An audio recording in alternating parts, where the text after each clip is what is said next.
Hi, welcome to Universal Interiors. I'm Leslie Engelstead, and this is Uni Fegley. So happy to have my cute little cousin with us today in the kitchen. We're really excited about this recipe. It's called chocolate peanut butter bars. Sounds kind of generic, and sounds like perhaps it's something I have told you to make before. Chocolate peanut butter, hand in hand. Love that combination. It is truly, and I find out that it's many of yours. So this time we're going to take something to the kitchen that takes a little bit more steps. We're going to start this concoction along with, we need 2/3 cup butter. And so we have this softened up already. And we're going to put this, if you'd open up that, Miss Eunice. I would love to. And we are going to get this. This is a softened, like I said, it's 10 tablespoons, almost 11. So actually, Eunice, I'm going to have you just finish this one up. Actually. Yes, ma'am. And have you do that. And then I'm going to take another 2, almost 3, and then that will equal the 2/3 cup of butter, okay? So 1 full stick, and then another 2.5 tablespoons equals the perfect measurement. Or if you want to scrape that little guy off, that'd be great. Do it. And now we're going to take one of these eggs, just one little cracked egg inside that butter. And what I usually try to do too off on the side is to get the egg in there, but just kind of on its own. Here, honey child, I'm going to let you have that. And just blend that up just a little bit before you stir in the butter. It's just a little bit of the mix. So that's what I was taught a long time ago, to have that. Not necessarily that it has to be beaten bad, but just a little bit. Do you want to I would love for us to stir up that little goodies. Am I stirring this all together? Yep, you're stirring that up. We're going to get that softened up. Just like kind of your own cookies that you normally do, because basically what we're doing here in a couple layers in the chocolate peanut butter bar is going to take some layers. So once she's getting that kind of stirred up and moved around a little bit in there, I am going to add a teaspoon of vanilla. She's still working very hard at stirring while I keep adding. If you're lucky enough to have a second, third, fourth hand in this, you are lucky enough, they say. A little bit of vanilla in there. Okay, now we're going to start, once you got them mixed in there, we're going to start doing some dry ingredients. So, beautiful cup of 1 3/4 flour. And I think here at the Fegley house we use probably a good old organic kind of blend. A lot of times in baking, I'm going to just tell you, if you do cook organically and the flour gets a little heavier, stone ground sometimes, but I blend it up with a little wheat too, so then it's not quite so heavy on the bottom when you do any kind of baking. That's what I've discovered. So I'm taking a 1/2 cup of white sugar, or cane sugar is what we're using in this house, and we're going to do another, look at this. You're lucky enough to have 2 in brown sugar. You know how that goes. Sometimes it gets a little stiff. I hope all of you know, if it does happen to you, you would just take a little slice of bread. This is just a freebie. That's a good one. Throw a little slice of bread there, cover it back up, instant soft. Isn't that crazy? Just moisture the bread. I'll do that right after this. Yes. It would be perfect. So I now have that flour, the sugar, and the brown sugar. It's kind of cool because when I like to bake with the 2 kinds of sugars, it's really kind of fun. I think if you have that much trouble going to it, you're probably coming up with a pretty good recipe. I'm going to take just a little bit, that much salt. That much is about a 1/2 teaspoon if you know just what to shake. 2 shakes? Yep, 2 shakes of that. And then I'm going to take a wee bit of soda, like a 1/2. So I've got a 1/2 teaspoon soda. And now we have all of that in there. And we're going to stir that up. And now Eunice has already softened up that butter and the egg and the vanilla. So I've got flour, white sugar, brown sugar, salt, soda, and voila, into it. That's it. That's what she works. Whoops, except for the little remains. Yeah, we got to get those out now. So, fun in the kitchen we're having, aren't we, Miss Eunice? Sometimes we could even use a, could you use a blender? Or is yes, it best actually. You know what?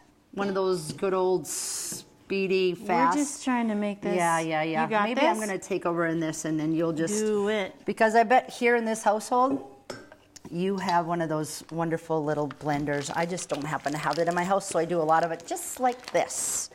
But meanwhile, while we are fortunate enough, once again, to have 2 cooks in the kitchen, we're going to have Eunice go and do the second phase. So meanwhile, I'm blending and beating this all up. She's going to take a 1/3 cup of peanut butter. We already measured that. 1/3 cup. And she's got 2 tablespoons of honey in there. Already in Okay, there. already in there. So that's what she's going to pull together, and she's going I'm to gonna make. improvise. Yes, because we are good at that in this kitchen. We're going to blend this all up, and she's going to do the peanut butter and the honey, and make that part of the deal. It seems like it's a little softer lots of times to do this in the big mixing bowl, but Not here. But we are working hard in the kitchen to have a lot of fun. Are you holding your corazon? Oh, that is exactly the point that we forgot. Even being the month of December, sometimes we forget the valuable lesson.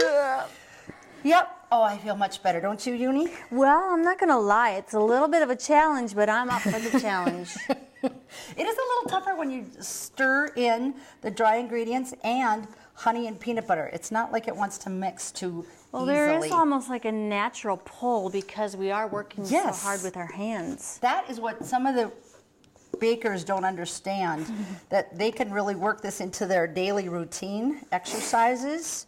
They can skip 10 minutes of their normal routine if they just go in the kitchen and beat or bake some goodie in the kitchen.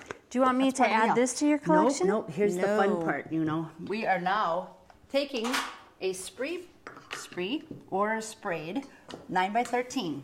Okay, I'm taking that. Now we are going to go in here. This is the lovely part. We are spreading this out. You can take. We are now going to do this, spreading this bottom layer. That's going to be the second layer. Okay. Do you know what I say you do? Get Help. in there with your hands. Can I? Because they have been cleaned. Yeah, why wouldn't you? Why wouldn't we? That's You what know I say. I Here in my am a fan. kitchen, we use our hands as our utensils. Yes. Look at that. Oh, my goodness. Beautiful. Much more fun in the kitchen when you do that. And you know what else you're doing? You're working the muscles in the upper body. Oh, I didn't Push-ups. even realize what this. We should change the name maybe on this bar. Something with our aerobics, or we have something going on. Literally. Oh no.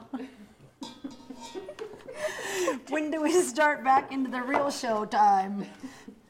Just keep working this. Are you still working it? Oh, look at that, would ya? Hands. That is the trick.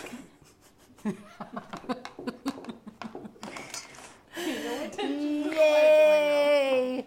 Now, once we get this can be fun or it can be kind of not as fun. This looks a little thick. Uni holds a key here in the kitchen. She's a thicker maker of sauces than myself. But it doesn't mean it's wrong. It's just a little harder. But of course, I got more years on my baking side than this. Whoa. Maybe with all of your knowledge, you could teach me how to thin my mixture. We could make that for another show, Eunice. We can't give all the secrets away yet. But I am kind of with you on the idea of handwork. Sometimes when I like to jump in and help, Yes, what would you suggest? we like to throw some challenges out there. Yes. And this is how to make, let's say like I'd be the bad cook, you're the good cook. Oh, it's yeah, like yeah. you're teaching the bad cook how to do it the right way. Yes. So Yeah, that's why she did this. Generally, she is just right there in the kitchen. Wow. The kids come to watch her because she's magic. I get that from your kids a lot. That you're like, oh, let mom do the baking. That's what actually, my kids want Les to come over every weekend, and I'm not kidding. Even my nephew. It's like, could you call Les? Kind of want a treat, a peanut butter treat. Yep, you gotta like peanut butter, and my apologies to those that don't love peanut butter or can't eat it for that matter. We're gonna work on that next show. Couldn't you use sun butter? You could. That's the gift. There's always something these days that you can do instead. Okay, Eunice is holding about, a cup or a little more cup than that. I'm simply going to put marshmallows to cover, and she's going to take that little more. I don't go scant on chocolate ever. 1 minute. I go a little bit more, and we're going to do a cup, and there's some marshmallows. She's about to dump those chips all over the place, and guess what happens once all those chips go? It's true. Bam! For the oven. And in about 20-25 minutes, we'll pull it out and we'll finish this delightful chocolate peanut butter bar up. Right now, while in the oven, our bars are being made, we're gonna make the glaze for it. I've got 2 tablespoons of water. I've got an ounce of the chocolate. We're gonna take agave, or you can do, it says corn syrup. I'm just gonna do a simple tablespoon of agave, or like I said, corn syrup, even honey would work. And we're gonna melt that on up. And once that is melted, I'm gonna add 1 cup of powdered sugar. So right now I'm just gonna stir this up. It'll melt the cup of powdered sugar in there, and it'll be our glaze ready. So once it comes out, we'll top it and it'll be finished up and look delightful. So now we get to finish it up with this glaze that is melted in great consistency, although we did sneak a little bit of butter. So if it gets a little thick, my darling little duo here, she came up with this butter in there. And now watch. Glazing it just on the top. You just can kind of smother it just a little bit like this, because now we've got the 4 layers. This is it. They are going to be thrilled with the chocolate peanut butter bar. Lasagna bar. It is kind of a lasagna when you think about it, the way it goes. So we're going to sneak all this little good dark chocolate and see how it is. It's almost like you're putting a cake frosting, but you don't want to go super thick. You want just a hint of it around. Otherwise, it gets a little rich. Wow, okay, good work. Will you come with us once again? Enjoy this delish. Have a beautiful today. Thanks for joining us here at Universal Interiors. Have a great day.